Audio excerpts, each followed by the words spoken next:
Assalamualaikum warahmatullahi wabarakatuh. Halo warga Jakarta, kembali lagi di Talkshow Komisi Penanggulangan AIDS Provinsi DKI Jakarta berkolaborasi dengan Dinas Komunikasi Informatika dan Statistik Provinsi DKI Jakarta dan Berita Jakarta.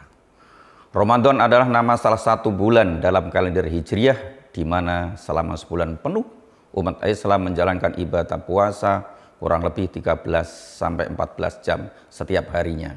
Dalam rangka bulan Ramadan 1445 Hijriah tahun 2004, diperlukan informasi dan edukasi dalam memberikan pemahaman bagi warga DKI Jakarta terkait informasi aturan minum obat antiretroviral saat berpuasa, pemahaman puasa bagi ODIF yang minum ARV, dukungan ODIF saat menjalani puasa, serta tip agar menjalankan puasa dengan kondisi sehat bugar. Talkshow kali ini akan membahas ARV dan puasa bagi ODIF.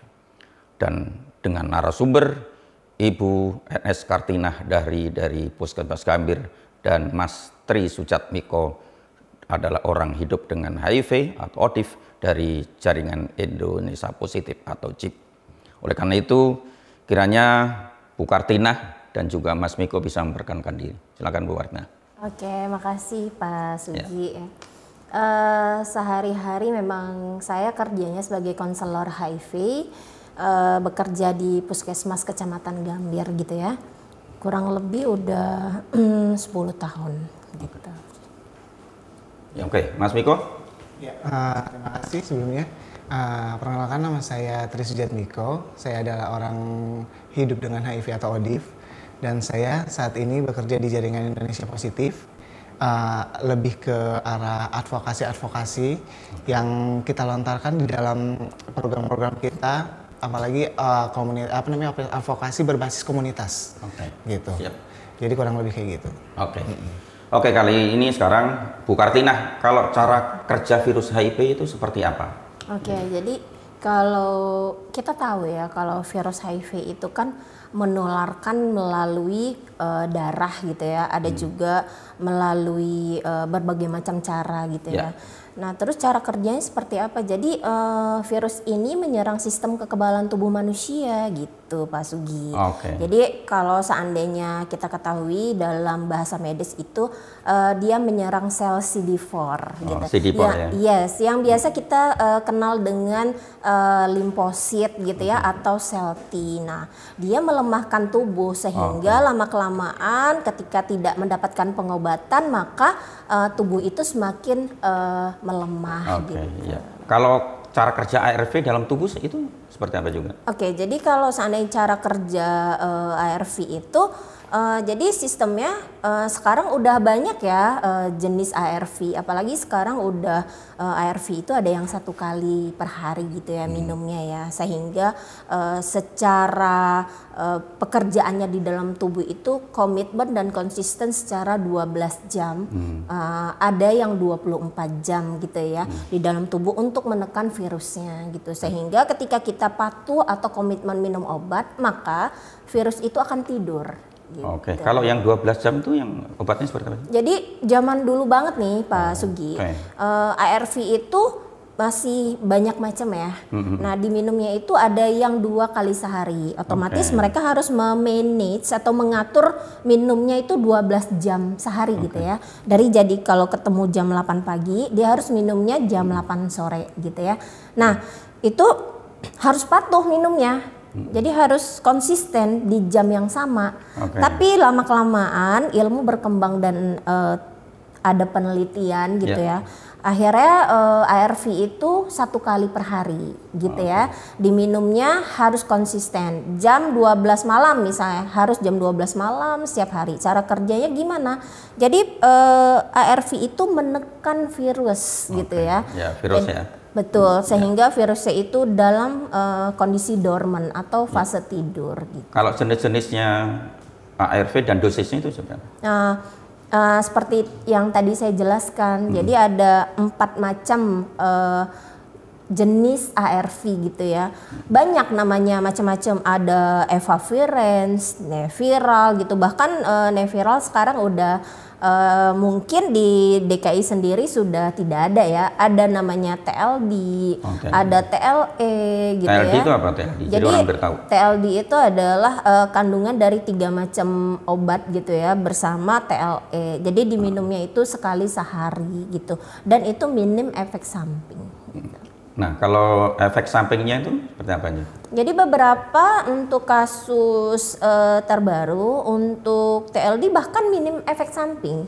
Malah nggak ada ya kalau efek samping TLD. Ada juga sih beberapa yang mengeluhkan pusing gitu ya, mual, tapi itu semua bisa diatasi sih. Ya, kalau Mas Miko yang efek samping yang pernah dialami itu teman-teman ODIP itu seperti apa kalau minum ARV? Kalau misalkan dari obat yang saya minum selama ini sih saya kan menggunakan yang namanya regimen TLE. TLE. Nah, selama ini sih di tubuh reaksi di tubuh saya obat itu sendiri cuma kalau misalkan lagi kecapean aja itu pasti nanti ada kayak apa ya, nge-fly sedikit gitu ya. Nge-fly sedikit. Cuma kalau misalkan itu dalam kondisi badan saya yang tidak begitu fit atau terlalu lelah gitu. Nah kalau misalkan memang tidak ada yang terlalu lelah, tidak yang mau menuju ke sakit, itu nggak akan terasa apa-apa, aman aja. Nah kalau misalkan ngomongin masalah TLE dan TLD sendiri pun sebenarnya kita juga yang kemarin-kemarin sebelumnya ada pernah melakukan riset. Ya kan, kepada teman-teman ODIF nih, karena kebetulan kita dari Jaringan Indonesia Positif juga kan. Untuk minum obat TLE sama TLD. Iya, kita melakukan riset yang di situ kita melihat nih efek samping. Tapi ternyata benar kata Mbak Tina juga, TLD itu memang sangat minim efek samping, sangat minim. Makanya kalau misalkan untuk ODIF yang baru atau yang sekarang baru mulai pengobatan itu, mereka itu lebih ke lebih enak tidak ada efek samping dibandingkan yang TLE, bahkan yang di zaman dulu yang pecahan ya, zaman dulu pecahan sampai yang sekarang benar yang sudah FDC kan, yang sudah hanya satu tablet saja yang diminum gitu. Ya, kalau Bu Kartina, kalau keberhasilan ARV itu karena apa sih? Wah, kalau keberhasilan ARV itu sebenarnya tergantung individunya ya.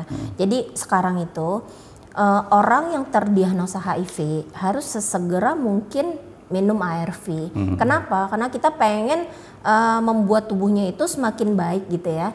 Jadi dia harus segera minum ARV. Karena dengan catatan 3-6 bulan dia minum ARV, virusnya itu undetectable atau tidak terdeteksi. Gitu. Jadi nggak ada lagi, seolah-olah nggak ada virusnya ya? Iya, jadi virusnya tidur gitu ya. Gitu. Kalau Mas Miko, kalau tantangan dari ODIF yang sulit dalam kepatuhan minum ARV itu tantangannya apa sih? Tantangannya paling gini sih, sebenarnya kalau misalkan kita ngomongin masalah pertama-tama kita mengkonsumsi, pasti baik itu perawat atau dokter akan bilang kepada kita ini akan diminum untuk selamanya. Nah itu adalah salah satu tantangan yang akan membuat psikis kita terkena gitu kan ya. Karena tidak, ya kembali lagi kita yang sakit biasa aja atau flu atau demam, itu yang sehari 3 kali aja kita bakal ngerasa bosen kan, ada akan timbul rasa bosen dan jenuhnya itu kan. Nah maka dari itu kalau misalkan di awal-awal sih memang pada saat mendengar itu, oh iya kita kayaknya ini berat banget nih seumur hidup. Tapi pada saat kita sudah menjalani tidak ada bedanya sama orang-orang yang terkena diabetes. Ya kan, benar kan berarti? Iya. Nah, iya benar. Nggak ada bedanya ya? Iya, ternyata nggak ada bedanya. Dan itu, jadi kita hanya mensiasatinya adalah, oh iya ini vitamin kita. Lebih yang seperti itu aja. Jadi di situ tidak akan menyerang psikis kita juga untuk yang berpikir, oh iya selamanya saya harus minum obat. Sehingga itu kan berpikirnya yang terlalu jauh. Tapi sedangkan sekarang aja buktinya yang dari zaman dulunya ada Duviral dan Neviral tuh ya kan, nah masih yang bahkan dulu 3 kali sehari kan.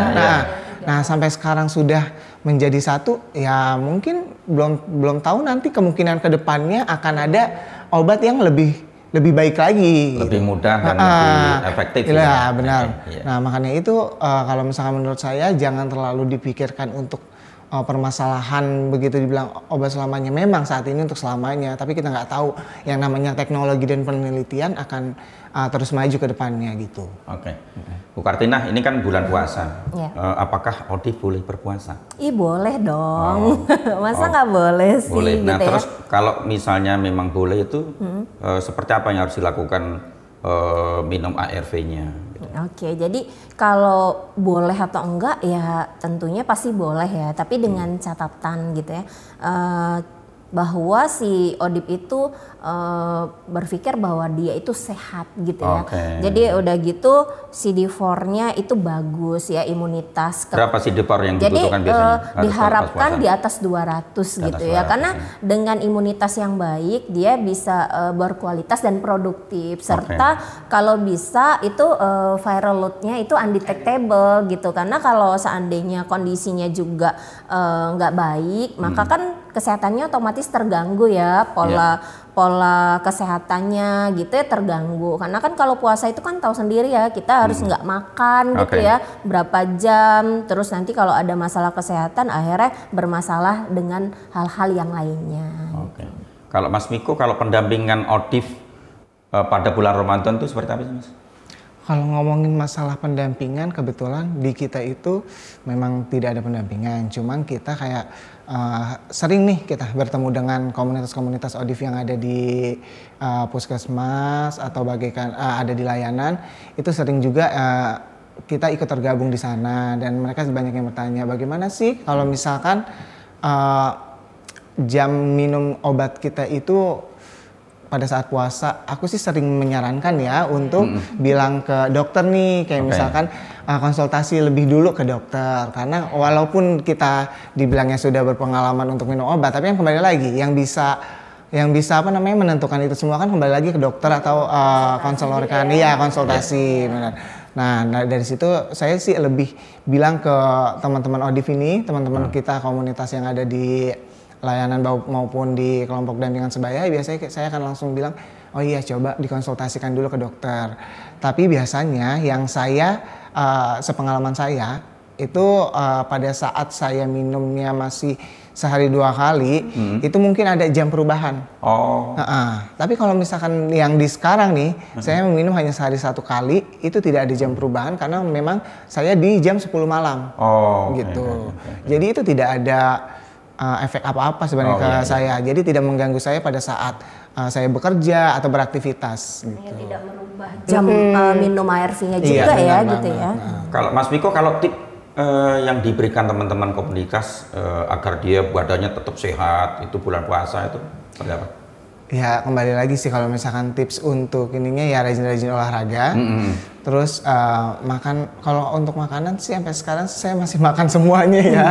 Masih makan semuanya, nggak kecuali nggak ada pantangan. Enggak, kecuali yang disuruh sama dokter kayak misalkan daging mentah yang tidak boleh ya. Paling cuma yang itu aja. Sama pikirannya itu harus dijadikan positif, jangan yang terlalu negatif thinking mulu gitu. Itu penting banget tuh. Karena pikiran bisa merusak kesehatan. Iya benar banget. Nah itu kan sering banget kan kalau misalnya kita temuin di teman-teman sendiri kan. Oh pada saat aku terkena ini ya udah pemikirannya saya akan mati. Padahal kan kita masih bisa tuh. Buktinya saya sampai sekarang masih aja apa namanya bekerja bagaikan orang-orang yang biasa. Mungkin kalau misalkan orang-orang biasa melihat saya sendiri nggak akan terstigma bahwa oh iya ternyata gagah ganteng ya. Ternyata kamu ODIF ya gitu. Kalau misalkan saya nggak ngomong ya, saya nggak ngomong gitu kan. Orang nggak tahu ya kalau Mas Miko ODIF ya. Iya, makanya pesannya ya jalani aja kehidupan seperti bagaimana komunitas atau teman-teman menjalani hidupnya. Cuma kembali lagi jangan lupa diminum obatnya. Itu aja sih kalau misalnya saya. Dan patuh gitu ya. Dan patuh. Dan patuh minum obatnya. Iya, Bu Kartina kalau karena ini puasa juga, aturan minum ARV-nya kalau di bulan puasa itu seperti apa sih? Jadi kalau seperti yang Miko katakan tadi, kalau seandainya memang 1 kali, terus dia minumnya juga setelah jam 18 sore, otomatis kan nggak mengganggu ya. Karena kan kita tahu kalau kita buka puasa itu jam 18 ya gitu ya. Tapi kalau seandainya memang 2x1 gitu ya. Nah itu memang kita menyesuaikan. Jadi misalnya menyiasatinya seperti apa? Jadi kalau sahur minum, ya terus nanti buka diminum. Jadi 2x1. Jadi pas gitu. sahur minum, yang penting buka minum. Itu nggak masalah, nggak masalah. Sampai dengan saat ini sih memang itu yang dianjurkan gitu ya. Karena ada juga orang yang berpikir wah gara-gara minum ARV-nya 2x1 terus di jam yang harusnya dia berpuasa, akhirnya mereka nggak berpuasa. Padahal itu tidak menjadi suatu halangan sebenarnya gitu ya. Ya, kembali lagi tadi Mas Miko udah menyampaikan banyak hal. Tapi pantangan yang utama kalau untuk ODIP yang berpuasa? Pantangan utama, yang penting gini sih, kalau misalkan pantangan itu tidak ada pantangan yang terlalu serius. Cuma kembali lagi kita harus melihat dari kondisi tubuh kita sendiri. Kalau misalkan si ODIP itu ternyata mempunyai penyakit peserta kayak lambung atau yang lainnya, nah itu nanti biasanya langsung konsultasikan ke dokter. Jadi dokter akan tahu kan biasanya pada saat sahur dia harus minum obat lambung dulu atau tidak gitu kan. Nah paling itu aja sih kalau misalkan untuk ARV sendiri, karena sekarang sudah hampir rata-rata yang Mbak Tina ya sekarang udah TLD atau TLE ya kan. Jadi udah minum efek samping iya, ya. jadi itu sama sekali ya, nggak ada TLD sama TLE itu nggak ada efek samping sekali udah di yang kalau misalkan untuk efek samping sih ada pastinya kan keadaan tubuh seseorang kita nggak ada yang tahu kan, berbeda-beda kan. Nah tapi kalau misalkan untuk kesimpulannya atau simpelnya minum obat itu harusnya tidak mengganggu untuk puasa gitu. Karena kan itu sehari sekali kan gitu. Jadi kalau misalkan mungkin yang TLE yang minum pagi mungkin dimundurkan aja jamnya ya kan. Kalau misalkan kalau misalkan memang dia yang sore atau malam hari ya tetap stabil di jamnya mereka minum obat itu gitu kan. Jadi kayak gitu aja sih menurut saya. Nah pengalaman kan teman-teman biasanya kan ada banyak yang teman-teman puasa pasti. Kan kita bisa ngelihat karena dia tetap segar bugar itu seperti itu harus. Ya pokoknya yang penting ARV diminum saat buka sama sahur ya. Iya, kalau misalkan itu yang sehari 2 kali ya. Oh, yang sehari 2 kali. Tapi kalau misalkan yang 1 hari sekali, kembali lagi kalau misalkan di jamnya mereka itu adalah pagi, yang misalkan di jam 7 mungkin itu akan dimundurkan ke sahur. Gitu. Tapi kalau misalkan mereka yang minum di jam 6 ke atas itu mungkin tidak akan merubah jamnya kan. Kembali lagi jadi kan nah tapi kembali lagi itu dikonsultasikan kepada dokter. Jadi kita nggak sembarangan yang oh iya kita memajukan sendiri dan memundurkan sendiri. Itu kan harus ada konsultasinya ya Mbak Tina ya. Terkadang disitulah yang kita harus kritisi. Gitu. Intinya Bu Kartina kalau digeser jadwalnya itu nggak masalah ya, kan karena yang minum sekali kan misalnya dia biasa misalnya minum sore kan terus digeser pas maghrib. Soalnya nggak masalah ya kan? Apa-apa. Jadi kita memang melihat dulu sini potensi orang kan. Terkadang ada seseorang juga yang minum ARV-nya terkendala tentang kepatuhan dirinya ya, kepatuhan pengobatannya gitu. Jadi kalau seandainya memang dia udah punya tingkat kepatuhan yang baik, biasanya dia menjaga dirinya dengan baik ya, dan dia tahu jam-jam dia untuk minum ARV gitu. Nah terus udah gitu kita yakinkan bahwa kamu siap untuk berpuasa gitu. Terus udah gitu kita pasti tanya ada masalah kesehatan apa gitu.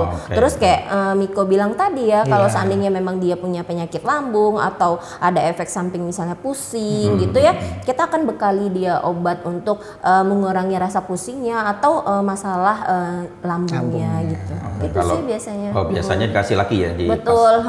Dan itu dikasihnya sebulan sekali atau pas?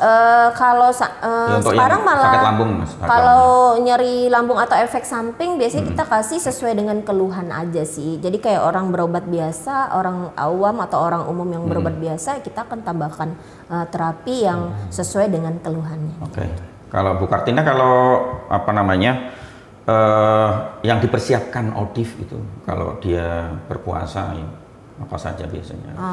Sebenarnya kalau ngomongin tentang persiapan biasa aja ya, karena nganggap bulan puasa ini kan udah setiap tahun kita lakukan ya kan. Terus kalau seandainya memang kondisinya sedikit bermasalah, dia bisa selalu konsultasi ya. Kalau dia udah patuh minum obat gitu, minum ARV gitu, itu itu nggak ada keluhan dan seperti orang normal pada umumnya berpuasa gitu. Cuman memang dia harus menjaga kesehatannya lebih dari orang normal ya. Dia harus menjaga kesehatan fisiknya, istirahat yang cukup dan makanan yang baik gitu ya. Sama aku menambahkan kali ya, sedikit menambahkan, sama kalau misalkan untuk teman-teman itu paling kalau misalkan mereka memang tidak mengkomben obat-obatnya mereka dan melalui konsultasi yang dokter terlebih dahulu, itu akan aman-aman saja sih sebenarnya. Yang penting dari kitanya itu patuh untuk minum obat. Dan tata caranya itu yang seperti diberitahukan oleh dokter gitu. Kalau misalkan pun ada efek samping ya bisa langsung tanya ke dokter gitu kan. Jadi jangan malu untuk bertanya, intinya gitu sih. Jadi yang penting harus banyak bertanya ke dokter sama di layanan ya. Konselornya. Nah sekarang nih untuk pertanyaan penutup untuk Bu Kartina, dari sisi kesehatan bagaimana agar ODIF dapat menjalani puasa dan tetap menjaga kesehatan sehingga dia tetap segar dan bugar? Oke, pertama mindset dirinya ya. Jadi kalau seandainya dia merasa dia sehat, pasti yang terjadi dia akan sehat gitu ya. Karena pikiran itu membawa beban mental, sehingga seseorang dengan berpikiran yang tidak baik akan membuat dia sakit gitu ya. Jadi pikiran itu adalah segala-galanya yang membuat kita itu bahagia gitu. Dan impactnya adalah kesehatan kita gitu ya. Terus bagaimana dia bisa menjaga dirinya? Pertama dari pikirannya. Terus kedua dari bagaimana dia bisa menjaga kesehatannya sehari-hari gitu ya. Pola makannya dijaga, pola istirahatnya dijaga. Terus dan jangan lupa harus patuh minum obatnya. Patuh gitu intinya ya. Patuh ya. Patuh minum obatnya aja gitu. Jangan lupa obatnya, obat ARV-nya gitu, vitaminnya gitu. Terus udah gitu ya udah lakukan puasa seperti orang normal biasanya gitu. Kalau ada keluhan segera konsultasi ke konselor atau ke dokter yang sehari-hari melayani PDP gitu ya. Sehari-hari melayani masalah tentang layanan HIV. Gitu aja sih. Kalau Mas Miko, pesan yang akan disampaikan oleh teman-teman komunitas agar tidak mudah menularkan HIV kepada orang lain seperti apa? Ya, kalau misalkan berbicara menularkan kan prinsip menularkan itu ada prinsip-prinsipnya ya Mbak Tina ya. Untuk prinsip menularkan. Nah, kalau misalkan kembali lagi begitu kita terdiagnosa sebagai positif HIV itu ya lebih bisa menerima diri dulu, jangan sampai denial. Karena kenapa sering banget nih kalau misalkan ditemuin di lapangan banyak orang yang denial sehingga mereka LTFU kan. Atau lost to follow up. Nah, mereka itu biasanya di situ akan merasa oh iya diri saya sehat-sehat aja. Bahkan mereka pada saat sudah mendapatkan obat mereka memainkannya. Nah, pesan saya sih ya dari sudah melewati pemeriksaan ya kan, sudah tahu sudah diagnosis oleh dokter, ya kita hanya sebagai manusia ya dibilangnya kalau misalkan di Islam kan ada ikhtiar ya. Kita ikhtiar saja ya maksudnya dengan patuh minum obat. Karena kalau misalkan kita masuk ke dalam fase LTFU, buktinya contoh itu banyak kayak teman-teman yang tiba-tiba ngedrop yang sampai parah banget gitu kan. Jadi ya intinya terima dulu aja status kita. Dari terima status gitu nanti kan kita juga bisa pelajari lebih dalam tentang apa sih HIV itu gitu kan, bagaimana cara penularannya. Nah itu nanti bisa dikonsultasikan juga kepada dokter yang ada di puskesmas, atau kalau misalkan mereka ingin tahu lebih dalam lagi mereka bisa kayak lihat nanti di Instagram itu biasanya Jaringan Indonesia Positif sering ada webinar untuk peningkatan kapasitas. Peningkatan kapasitas untuk teman-teman ODIF yang ingin tahu. Nah dari harus situ sering kan, lihat di IG atau di ini di Instagramnya itu di Instagram atau di media-media lainnya. Apalagi sekarang kan media sudah banyak kan, Nah gunakanlah media menjadi alat komunikasi yang baik, kan? Nah dari situlah sama pesan-pesan saya patuh minum obat. Jaga kesehatannya kayak olahraga teratur, lifestyle-nya dilihat juga, karena lifestyle orang berbeda-beda kan, jadi gaya hidupnya orang maksudnya gitu kan. Nah paling itu aja sih, sama yang penting jangan sampai bolong minum obat. Oke. Gitu. Ya, terima kasih Bu Kartina dan Mas Miko. Mudah-mudahan yang kita dapatkan informasi itu bagus. Oleh karena itu, perlu lakukan konsultasi kondisi kesehatan dan aturan minum ARV di layanan kesehatan saat ingin berpuasa agar tidak membahayakan kesehatan dirinya. Dan jika merasakan tidak mampu berpuasa, maka Allah akan berikan dispensasi untuk berbuka atau tidak berpuasa dan digantikan puasanya pada hari lain setelah bulan Ramadan. Terima kasih. Talkshow kali ini hasil kerjasama KPA DKI Jakarta dengan Dinas Komunikasi Informatika dan Statistik Provinsi DKI Jakarta dan Berita Jakarta. Semoga bermanfaat bagi warga Jakarta. Wallahu muwaffiq. Wassalamualaikum warahmatullahi wabarakatuh.